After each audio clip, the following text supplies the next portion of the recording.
Call the November 17, 2016 Committee on Professional Conduct meeting to order. We'll start with the roll call. Mr. Kaplan. Here. Leslie Lamanna. Jose Campos. J.O. Yang. Deirdre Robinson. Mark Silverman. All right. I'd like to remind all the members it's very hard to hear in this room. So if you could speak into the microphone, that would make it easier for the closed captioning. And we'll first, I'd like approve the minutes of the September 15th meeting.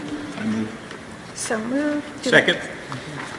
And we have a second. All those, we'll take a roll call. Public comment. Any public comment on the minutes? Seeing none, go for the roll call. Leslie Lamanna, Yes? Jose Campos, Yes. Larry Kaplan, Yes. Jin Yang, Yes. Deirdre Robinson, Yes. Mark Silverman, Yes. All right, then on to the next item. I'd like to introduce our licensing manager, Cindy Fuller. Cindy? Good morning.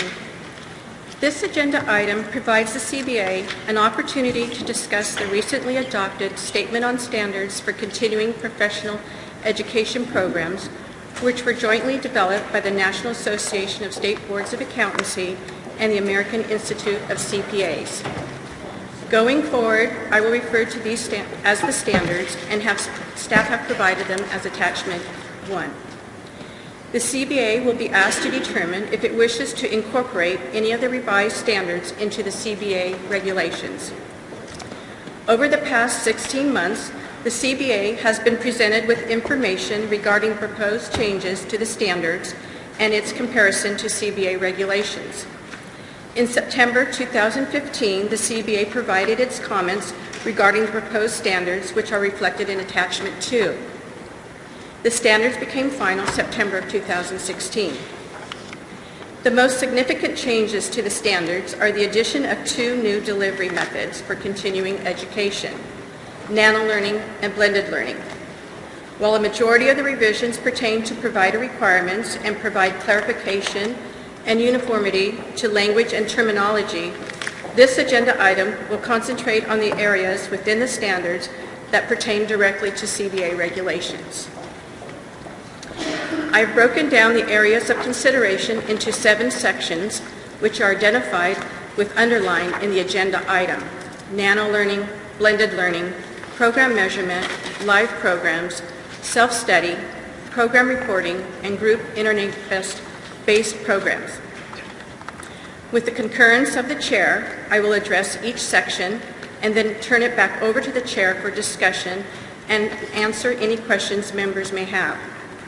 At the conclusion of each discussion, the CBA will be asked to take one of the following actions: implement, adopt standard; modify, adopt standard with modifications; no action, remain status quo; revisit, request staff to perform additional research to have CBA revisit at a later time.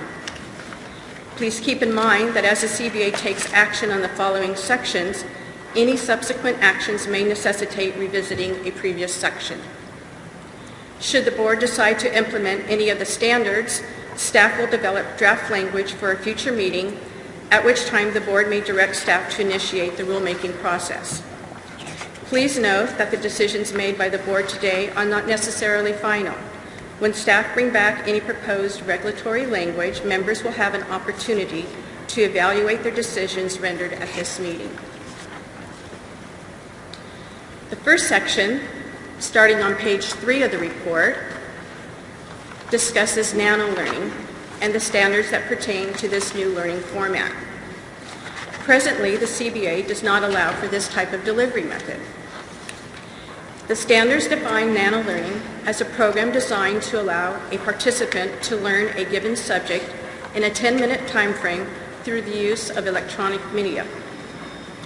The standards specify how nano-learning differs from a self-study program and clarify what would not be considered nano-learning. A nano learning program must use instructional methods that clearly define a single learning objective and guide the participant through program of learning.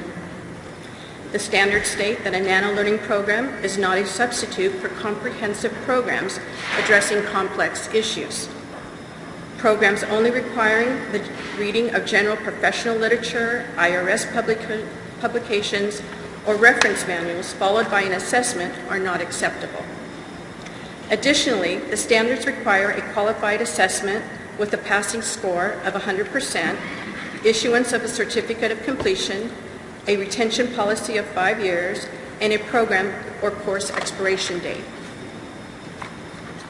Staff reached out to a sampling of state boards of accountancy to determine if any had implemented or addressed this new format. Of the 7 states contacted, 3 had instituted nano learning.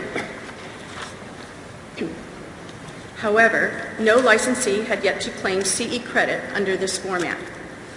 New York is exploring nano learning and will be recommending only 3 hours of CE be allowed in this format. Texas will be recommending nano learning not apply towards their ethics education requirement. The committee will need to consider the following question. Does the CBA wish to implement nano learning as a method of learning? If the CBA is supportive of nano learning, it will need to also provide staff guidance on the following.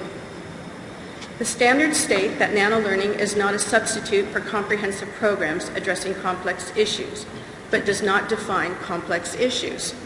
Does the board wish to define complex issues? Should a CE limit be placed under this format?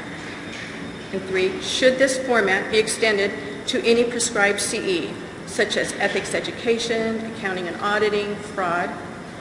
Please note that CBA regulations require ethics education courses to be a minimum of 1 hour.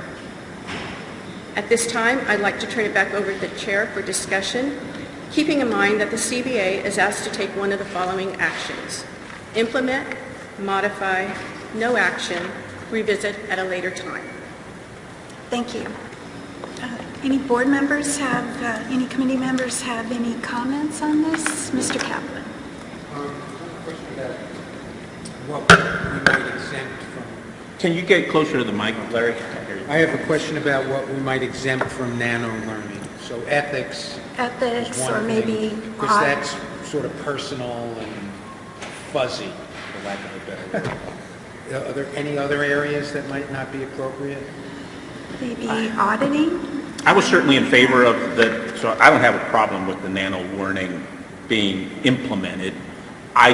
The way I read the regulations around the ethics requirement, the regulatory review course, those kinds of fraud, those kinds of courses, that we would leave those regs intact, right? So if they already require 1 hour, then a nano learning course would not meet that requirement. But I think if we implement it for other courses in the A&A side or general ed requirements and allow for it, I think that would be great. But leave the ethics and fraud and regulatory review parts as they currently stand, was my reaction to it. Would you see a limit in the number of hours that someone could obtain through this? Personally, I did not think putting further restrictions on that made any kind of sense. I mean, for somebody to go try to achieve 80 hours of CE on a nano basis, that's going to be a lot of nano courses and a lot of record keeping they would have to keep. I think to put a number out there wouldn't make sense. I would say we should adopt this and then monitor how it's being utilized, and if in the future we see something that requires reining it in for a particular reason, we could evaluate it then, but I didn't see a compelling reason to do that at the outset. Any other board comments? Questions? Any public comments?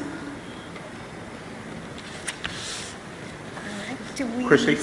So just for the record, when we're developing a regulatory proposal, one of the things they ask you is why you think it's necessary or the rationale for it. So would your rationale be that this would be one of the innovative methods for obtaining CE that the statute kind of directs the board to pursue? Right.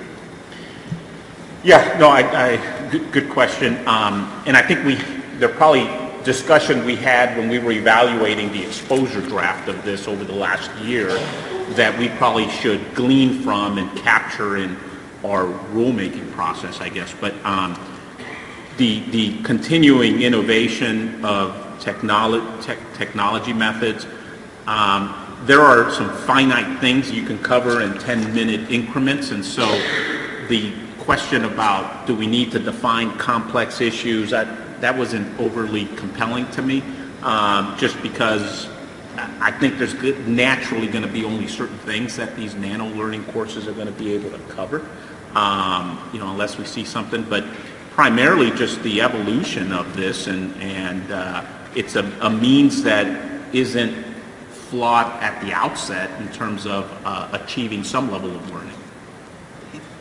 I would see this as more of current news on a particular topic, that this is how it'll be used, tax proposals, that kind of thing we might.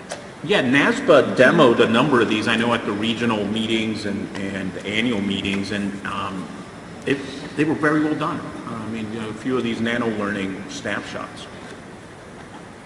Right. So maybe we could put that in some form of proposal then? Or? I'd be happy to set up a motion, Ms. Chair. I would propose that we implement the nano learning options within our regulations, but not modify our ethics, fraud, and regulatory review requirements as we currently have them in regulations.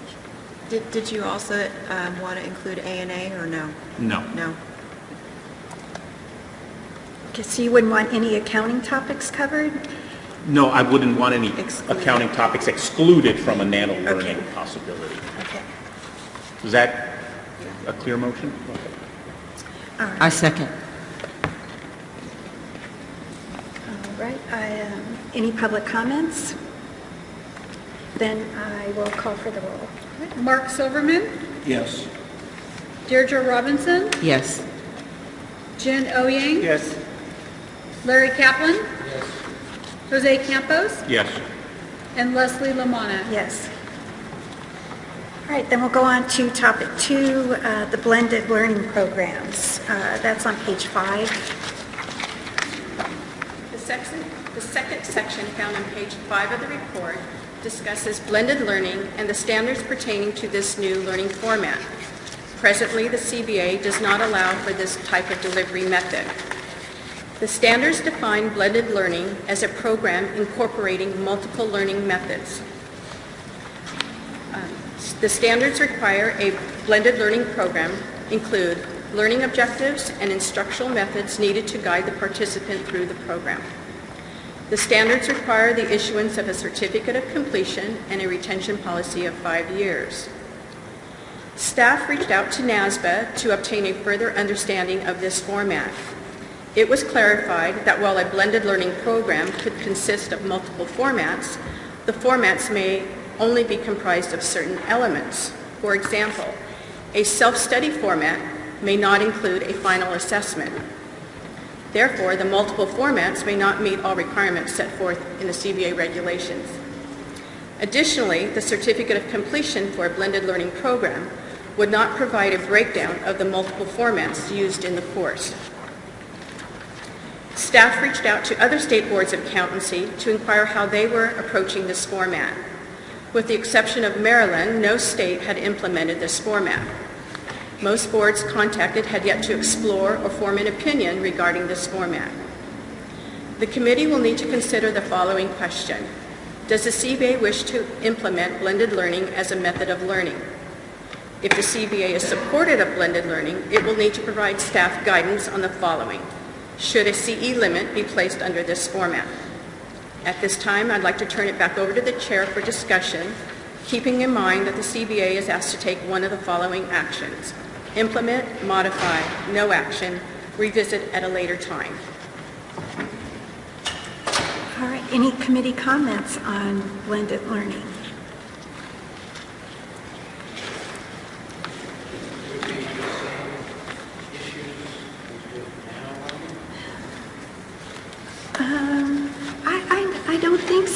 I think you could do an ethics course under this.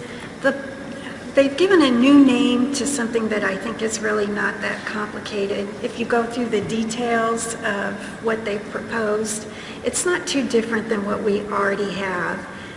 For example, you might take a course where you have a live presentation for 8 hours, but we'll get a packet that you could take home and do homework, and you can mail it back in and get 5 hours of credit for an extra $50 or something like that. That's kind of similar to this blended learning idea. And so maybe you'd have 6 hours of live, which is, they use in here the technical term synchronous. That's like live, the instructor is right there. And maybe you'd have 2 hours where you're watching a webinar that isn't a live presentation and could email the instructor after. That's asynchronous, where you don't have a live instructor there right at the time. So I think this is just an opportunity probably for providers to kind of mix it up, the different formats, and not be stuck with just live. So I don't see any reason, based on what I see here, that you would want to restrict any type of learning. I could see fraud easily being done this way, where you have a live presentation, maybe they give you a case study to look at for additional time. Yes, Christy? I did have a question for staff. So one of your bullet points was that if there is a multiple learning format, it may not meet the other regulatory requirements that are currently in place for things like self-study. So would we have to modify those regulations to allow the blended learning format, or could we just have Well, with the blended learning program, we would never know what the multiple formats are within that individual blended learning program. So it could be comprised of a self-study or a nano, a webcast. We would never be aware of that. So you're just raising it as maybe a concern regarding the just to validity be of the class if we can't know what the contents or how they're broken down. Correct.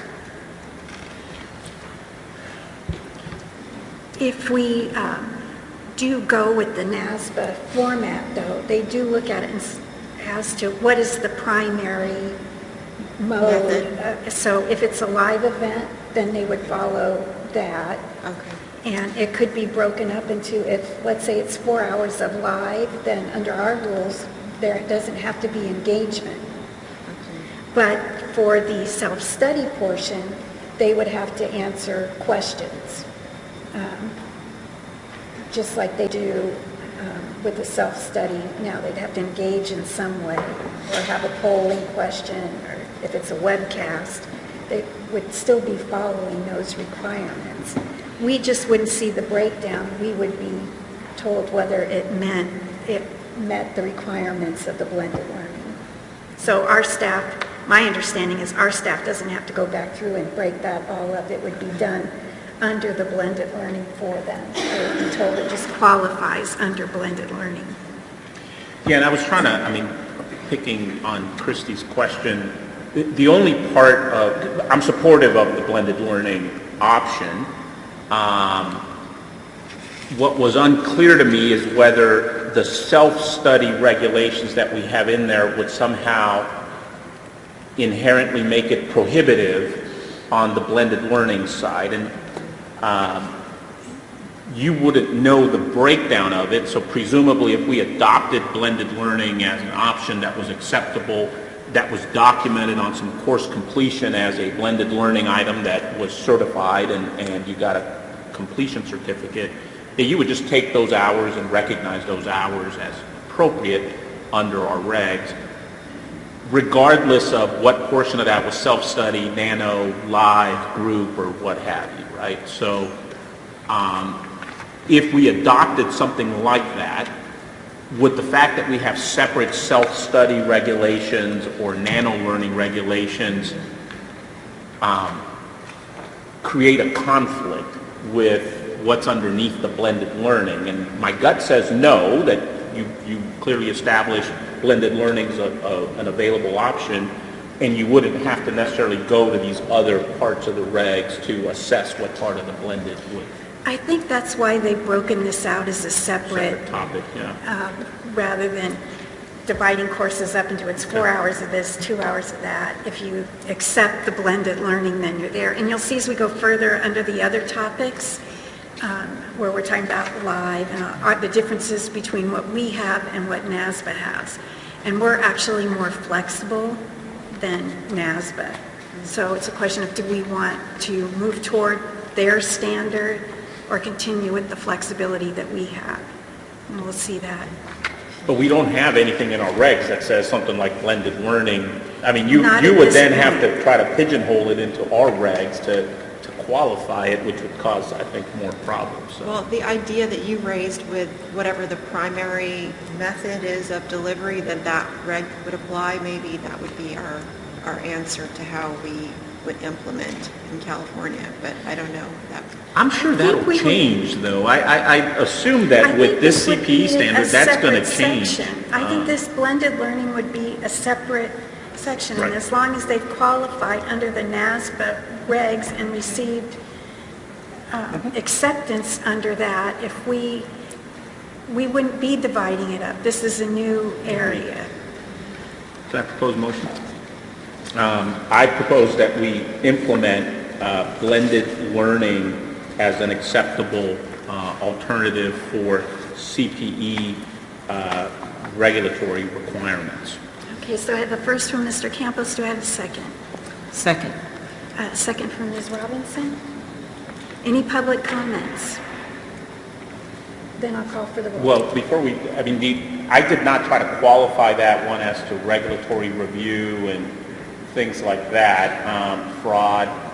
It just feels like this one would be more expansive and probably wouldn't be tiny increments. How we may want to do this even is to instruct staff to come back to us with the regulations so we can take a look at this what as the to individual- how that agree we with may that. want to make this so that we're directing staff to bring to us how would we fit this into our existing regulations. But I think they'd like some guidance on what you think from a policy perspective, whether regulatory review should be part of blended learning or ethics should be part, or they should be standalone courses.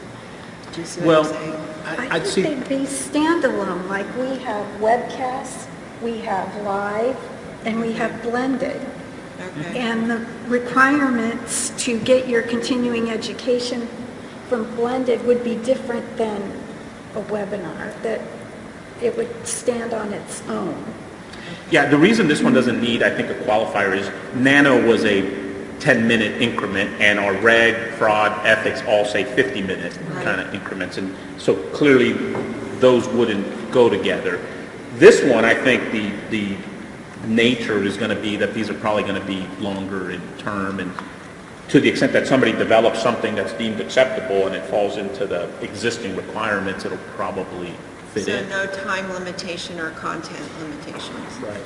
This is simply a modality of delivery, Correct. right? That's all we're talking about, and it shouldn't change the requirements that are already set up in regulation. So we're just talking about another opportunity for delivery. And no cap on the number of continuing education credits received through blended learning either? To me, it's already standardized, isn't it? It's not standardized, No, not I mean, not this with is a any new- modality of delivery. You have certain Right. standards too. But And I if- mean, sometimes you put a cap on, for instance, how long you can do self-study.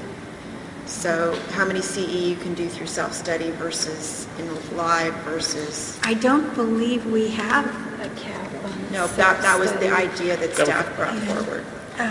I did not think a cap was needed, so I didn't Okay. propose one in the motion. Is there any part of our regulations that currently cap a certain mode of delivery?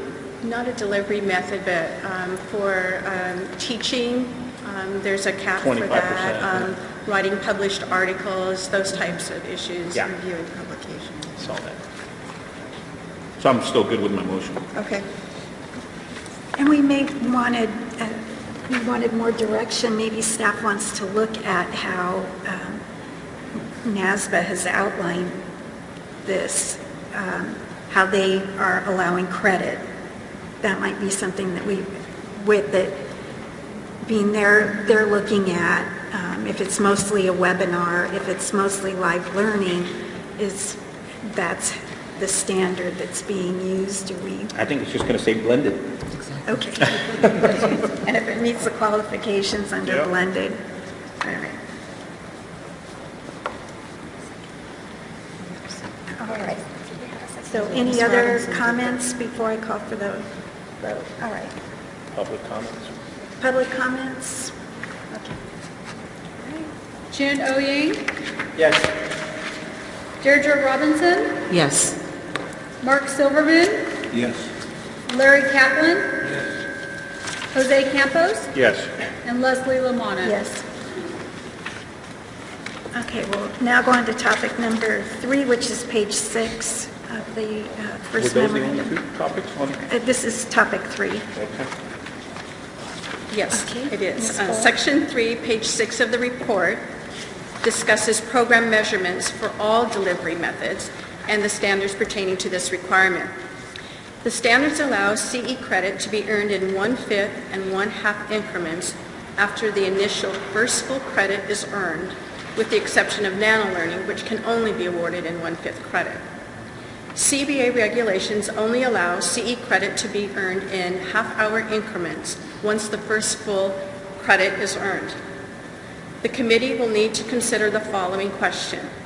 Does the CBA wish to increase flexibility in allowing CE credit to be earned in 1/5 increments consistent with the standards?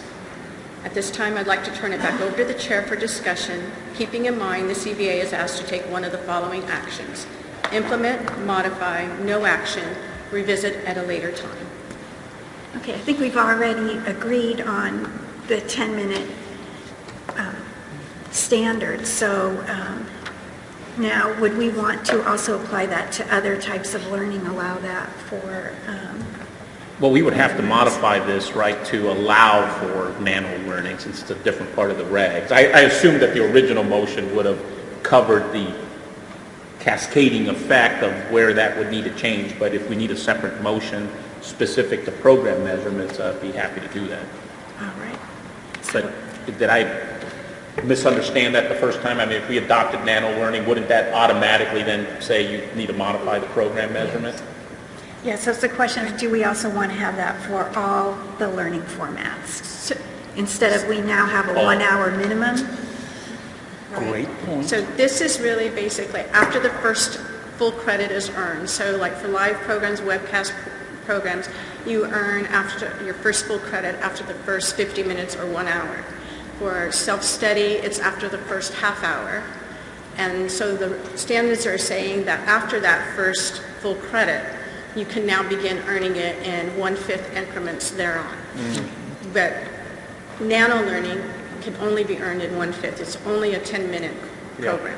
But a blended learning program that maybe is an hour and 10 minutes might Correct. have 1 credit and 2/5 0.2, right. of... I propose we implement an adjustment of our program measurements to allow for 1/5 increments. Is that your motion? That was a motion. Do I have a second for that? Mr. Kaplan? Any public comment? Any other committee member comments?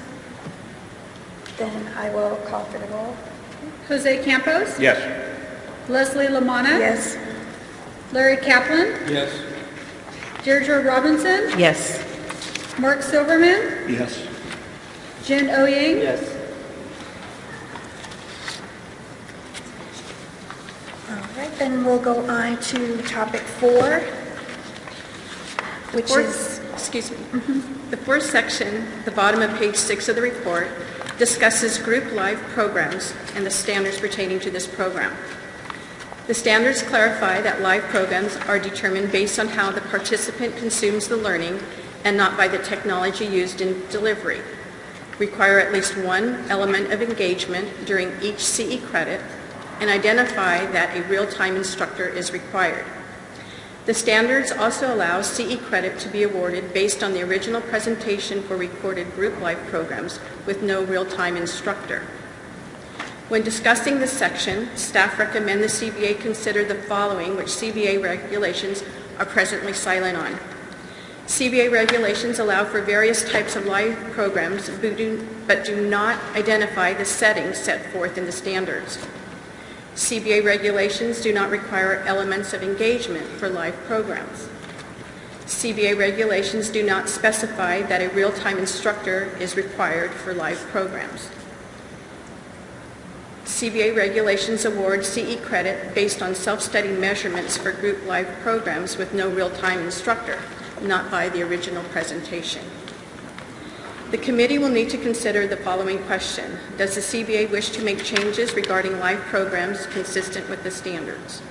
At this time, I'd like to turn it back over to the chair for discussion, keeping in mind the CBA is asked to take one of the following actions: implement, modify, no action, revisit at a later time. Okay, this is the area where we are more flexible probably than the NASBA standard. So it's a question of, do we want to go up to the NASBA standard or maintain our current standard? And by engagement, when they're talking about whether live presentations were not required to have engagement, they're talking about when you do a live presentation, you're not required to have a group discussion or answer polls or answer specific tests at the end. There's no requirement for that in California, where other states do have that, and NASBA is now requiring some kind of engagement. So do we want to do that or leave the existing rules? Do we have an understanding as to why they believe that the engagement is necessary? Because that is one thing we'd have to prove to the Office of Administrative Law, why it's necessary to make the change. I don't know if this is a problem that we've had any experience with, any kind of complaints to the board. I can tell you just from experience, I've been to many seminars where people are doing crossword puzzles in the back, but do we care? And that's anecdotal and not evidence. Yeah, if we're going to make a standard stricter, we really need to have a good public policy reason for making the change, and that would be my concern. I'm not aware of any complaints that we've had, or for the most part, people are paying significant amount of money to attend the continuing education, and for their own benefit. If you're going to shell out $500 or $1,500 to take a seminar, I think you'd want to pay attention and get everything out of it that you can. So is that enough? Any comments from board members?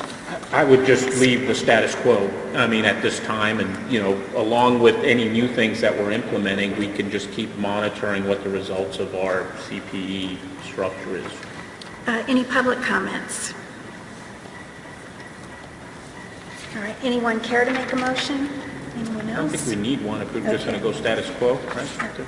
Well, we're assuming then all the board members agree we're not going to do any. Okay, then let's move on to the next topic, topic 5. The fifth section, page 8 of the report, discusses self-study programs and the standards pertaining to this program. The standards require additional review and assessment questions for credit earned after the first full credit, and the use of simulations and other innovative tools in lieu of review questions. Additionally, the standards allow the final assessment to be completed during the program with a passing score of 70%, and instituted a word count formula for audio and video segments. When discussing this section, staff recommend the CBA consider the following. CBA regulations do not require a minimum number of review or assessment questions. CBA regulations do not address the use of simulation and other innovative tools in lieu of review questions. CBA regulations require the final assessment to be given at the conclusion of the course. Further, regulations require a passing score, but do not define passing score. CBA regulations do not address a word count formula for audio and video segments. The committee will need to determine or consider the following question. Does the CBA wish to make changes regarding self-study programs consistent with the standards? If the CBA is supportive of the changes to self-study programs, it will need to provide staff guidance on the following. CBA regulations do not address the use of simulation and other innovative tools in lieu of review questions. Does the CBA wish to define innovative tools? At this time, I'd like to turn it back over to the chair for discussion, keeping in mind that the CBA is asked to take one of the following actions: implement, modify, no action, revisit at a later time. Again, this is a topic like the prior, where our rules are more flexible, and if we were to implement changes here, I would assume, again, we would have to justify it. Right. I don't know if there's been any complaints in this area. I've always found with self-study, there's Status a minimum quo. number of questions. Okay. Any other comments from committee members, from the public? All right, then we'll go on to the next topic. The sixth section, the middle of page 9 of the report, addresses program reporting requirements. The standards required documentation is maintained evidencing elements of engagement for group life programs, as well as document retention and instructions and information to participants regarding components comprising a blended learning program. When discussing this section, staff recommend the CBA consider the following. As the board approved blended learning, we'll need to decide if they should allow this for the blended learning programs. The committee decided not to move forward with elements of engagement, so there's nothing to consider in that area. The committee will need to consider the following question. Does the CBA wish to make changes consistent with the standards? At this time, I'd like to turn it back over to the chair for discussion, keeping in mind the CBA is asked to take one of the following actions: implement, modify, no action, revisit at a later time. Again, this is probably, if the staff have any input here as to if we've had any complaints? And Does the blended learning, you mentioned that in the comments here, does the blended learning adoption require us to change something here? I could not see that it would. We haven't established a blended learning format, so we have no regs to change. We just have regs to implement. So do you want to address that as part of your establishment of regs requiring the retention of the instruction, the information of those components that are comprised of the blended learning program? I see we don't have anything for the live. Right. Do we for self-study then, and webinars, are they required? All program providers are required to keep copies of their goals and objectives and their certificates of completion and those types of documentation. We could be consistent, again, the same followed with blended learning. Do you have a records retention schedule? Pardon me? A retention time period? Yes, there is a retention policy in the Yeah. regs for course documentation. I would just keep what we have, and whatever we adopt as new just would need to conform with our program reporting requirements, or we would need to address at a future point. All right, any other committee comments? Public comments? All right, then we will move on to the next area.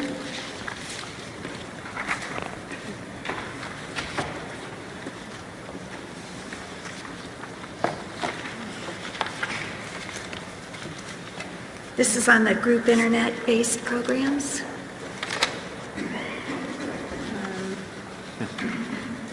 Page 10.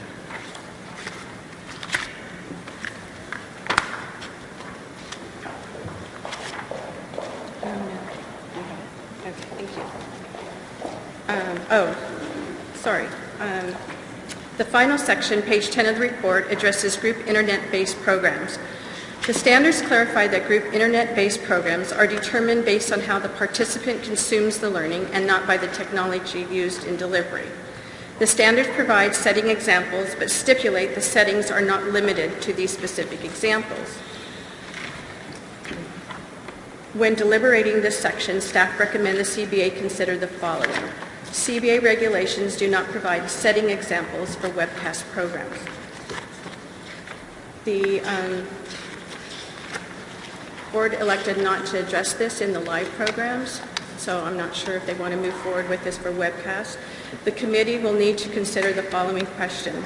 Does the CBA wish to make changes consistent with the standards? At this time, I'd like to turn it back over to the chair for discussion, keeping in mind the CBA is asked to take one of the following actions.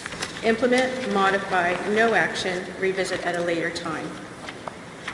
All right, in this area, any committee comments? Leave it alone. Okay. Public comments? All right. And I think we'll just move on to the next agenda item. Yes. Just one quick comment before we move on. I just wanted to take a moment and really recognize Deanne, Cindy, the team of staff in the office, as well as the chair, Ms. Lamanna, on putting this agenda item together. There was a lot of information and a lot of time was spent how to put the materials together, present them in a way that not only the members could understand, but the stakeholders as well. And so I think everyone did a fantastic job on this, and so my appreciation. I'd second that. Thank you. I third that. All right, this is on a continuation of a topic that we had at our last meeting where we discussed criminal convictions and at our last meeting we discussed convictions involving drugs and alcohol. And it was suggested at that time by the board attorney that we make this a discussion on not on convictions that do not involve drugs and alcohol be a separate discussion. And so if you've had a chance to review that, in the meantime, Mr. Franzella? Yes, thank you. Good morning. So as Chairperson Lamanna had mentioned, this is kind of just an extension of the last dialogue this committee had. And the real question being posed to the committee is there any additional criminal convictions beyond the evaluation of drugs and alcohol that this committee or the board wishes to have additional research and discussions on? Just to refresh members' memories, at the last meeting there was a discussion related to having the EPOC consider a change to the disciplinary guidelines related to the minimum penalty, to have it be possibly reduced down to a suspension stay and 1-year probation. There was discussion about potentially having this focus strictly on potentially drugs and alcohol related offenses, but the committee believed it could be applicable to criminal convictions in general. So with that in mind, the EPOC will be taking that up at the next meeting, or at the meeting right after this, and staff have provided some, the same statistics that we provided in the last report. We don't really have an ability to drill down straight out of the system related to the types and the nature of the convictions we do receive, but we did provide the statistics we are able to accumulate, and staff are just simply requesting if this committee wishes to identify any additional convictions it wants further discussion on, and if there are, staff will go back and staff would request the types of convictions, the nature of convictions the committee would like to have, and staff will go back and research and provide additional information. If there's nothing, then no action is required, and it'll kind of just tie out the final discussions on evaluation of criminal convictions. All right, so would we like to break out the other criminal convictions from the alcohol and drug convictions, I just have a basically? question. So the starting point for, within the guidelines, the minimum and maximum stipulated items that we had for drug and alcohol would be the same for these other kinds of criminal convictions? Yeah, it'd be the same for any type of criminal conviction that's substantially related to the functions. Okay. And so, Unless there's some other aggravating factor that's found elsewhere in the guidelines that combines with that particular conviction. yeah, I believe the CPC that's one of the areas. The financial-based crimes in general tend to have other violations within our sections that we can tag on, such as Right. embezzlement, fraud, theft, and the like. And so there'll be other minimum and maximum penalties we could look to guide us in disciplinary actions. All right. Any committee comments on this? Obviously, like weapons, Mr. Kaplan, could you speak closer to the microphone? I think there would be stuff such as assault, sex-based crimes, domestic violence, murder, manslaughter, would be other types of, I guess, non-financial-based crimes, because this committee didn't appear to really have a lot of desire to touch on those, because those are clearly substantially related, whereas there has always been some discussion related to criminal convictions related from drugs and alcohol, but the same would be assault, domestic-based crimes, and those could be other ones, but the way that this committee presented its recommendation to the board for the change to the minimum penalties would be applicable across the board. So I'm not really sure what a deep dive into some of those other ones would do, but we're happy to do it if the members would like to have further discussion. so if we don't change anything, all that other stuff gets thrown in with drugs and alcohol. Okay. Yes. So, the attachment 3 that you were provided, there's some other types of crimes listed there. I did want to note that under, on attachment 3, there's a typo there, under other crimes. It should say voluntary manslaughter, not vehicular manslaughter. That case that was cited was a voluntary manslaughter case. So, historically, the cases that I've seen brought before you besides dishonesty type crimes are attempted murder, manslaughter, voluntary manslaughter, arson, and sex offender crimes, crimes against children, domestic violence, as Mr. Frenzel has mentioned.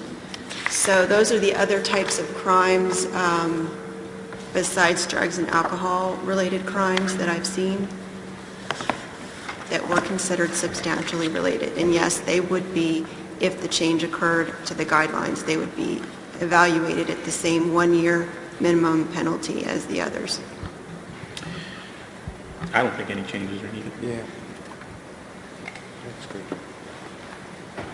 Anything from any of the other committee members? How do you feel about that? Mr. Kaplan, Yeah, that's would you like fine. to leave it? All right, any public comments? All right, then we'll conclude that topic. And any suggestions for future agenda items? Seeing none, then this meeting is adjourned.